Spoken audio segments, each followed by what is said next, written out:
I'm Jeff Cornwall, and this is the Entrepreneurial Mind. Today we're going to have a conversation with Sherman Mohr about Nashville.com. But before we do that, we're going to have a little word from our sponsor. Bandwidth for today's show is brought to you by SoftLayer.com. We love SoftLayer here at Talkapolis. They are the greatest hosting company ever. They make everything easy. Check out their website at SoftLayer.com. Thanks again for sponsoring the show. Talkapolis, the social media TV network for your city. Welcome back, and today we're going to be talking with Sherman Mohr, and we're going to be talking about Nashville.com. Talk a little bit about the genesis. Where did this idea to launch this site and this business come from? That's a great question, Jeff. We first discovered the site through the course of doing development work for the guys that had owned the website domain. So they were forward-thinking guys, still are, and back in the 90s started buying a lot of the one-word domains that we're familiar with. Rate.com, coupon.com, and some other one-word type deals. So we were building out one of the sites for that group, and about 3.5 years ago I had coached my colleagues into purchasing the admin rights for a big Facebook page that we subsequently ended up growing to its current 122,000. And it put us in the social space and the marketing space. And that opened doors that led to some TV deals and some other things. And subsequently, our page on the Facebook side was named Nashville. And lo and behold, the guys who we were building this site for owned the domain rights to Nashville.com. So they'd been using the page as a destination site. Most people in Nashville would not have even known it existed. They would have assumed it was owned by a government entity or something like that. Sure.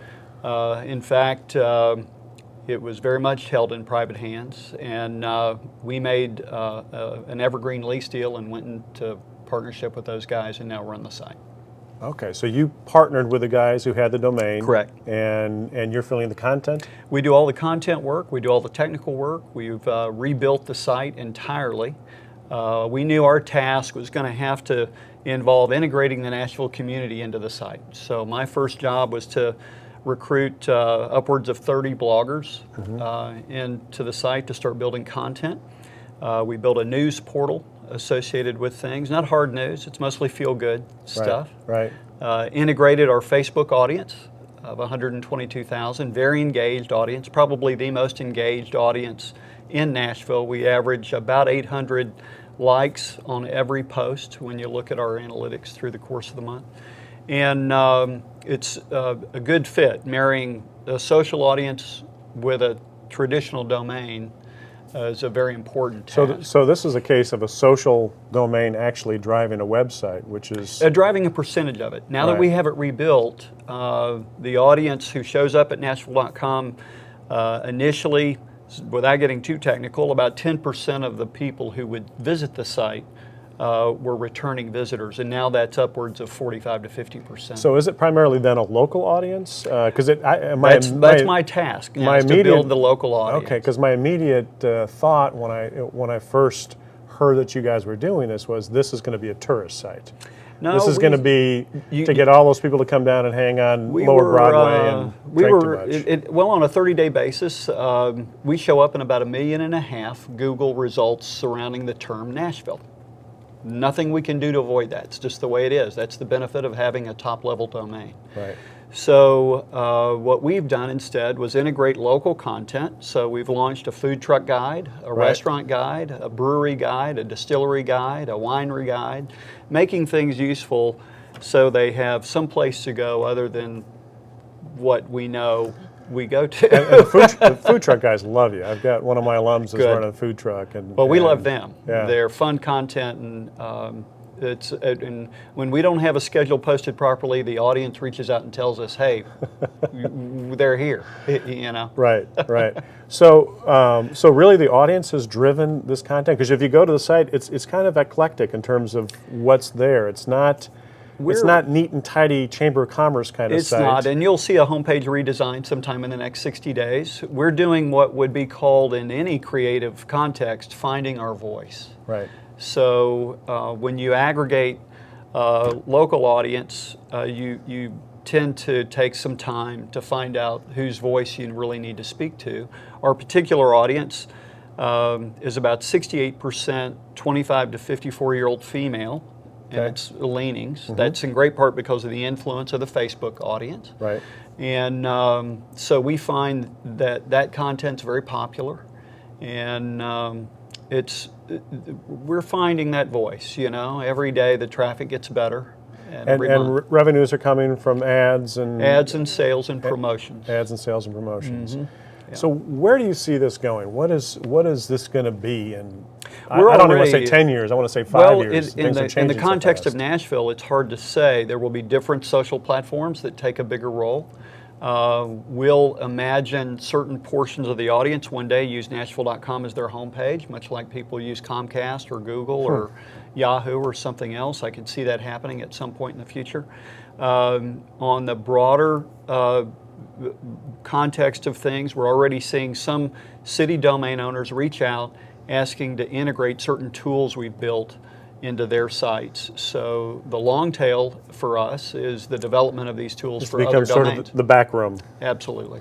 And what about the integration with social media? Where do you see sort of the convergence of what you're doing on a very traditional website with mobile applications and whatever comes after that? I was telling somebody earlier today, 46% of our likes come from mobile right now. Just going into the website yeah. on the mobile. Our emails reach 30,000 people a week, and a measured percentage of those are mobile as well. That's definitely where it's going.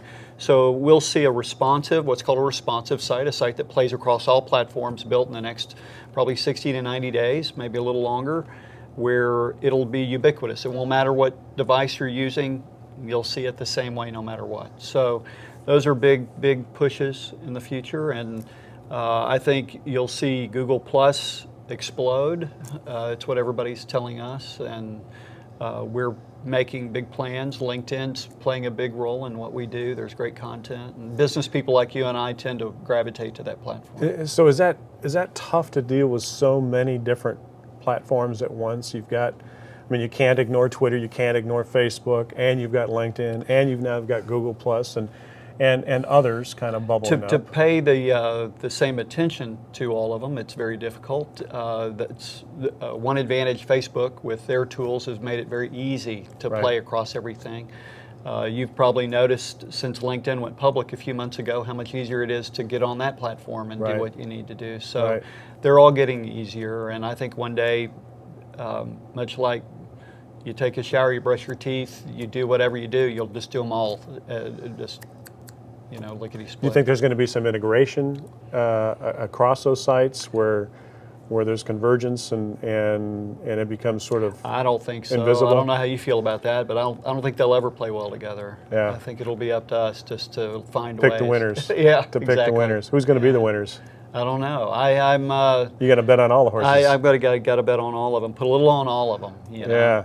So if you make this, if you have good progress in terms of becoming sort of the back room for other cities, do you see that sort of becoming maybe even a predominant part of the business model going forward? Yeah, I do. That's a good growth strategy. It's certainly. a terrific opportunity. We already have Alexa rankings for those who understand what Alexa is. It's a grading system for websites, and Nashville.com already surpasses New York.com, Chicago.com, San Francisco.com, Chicago.com, Austin.com, Dallas.com, As it Houston.com. should. As it should. And some other local players as well that I won't go into. Awesome. Sherman, I really enjoyed talking with you today. Thanks for coming by Thank you. sharing what's going on. We look forward to seeing the new look. Thank you. And it's at Nashville.com. Easy to find. Yes.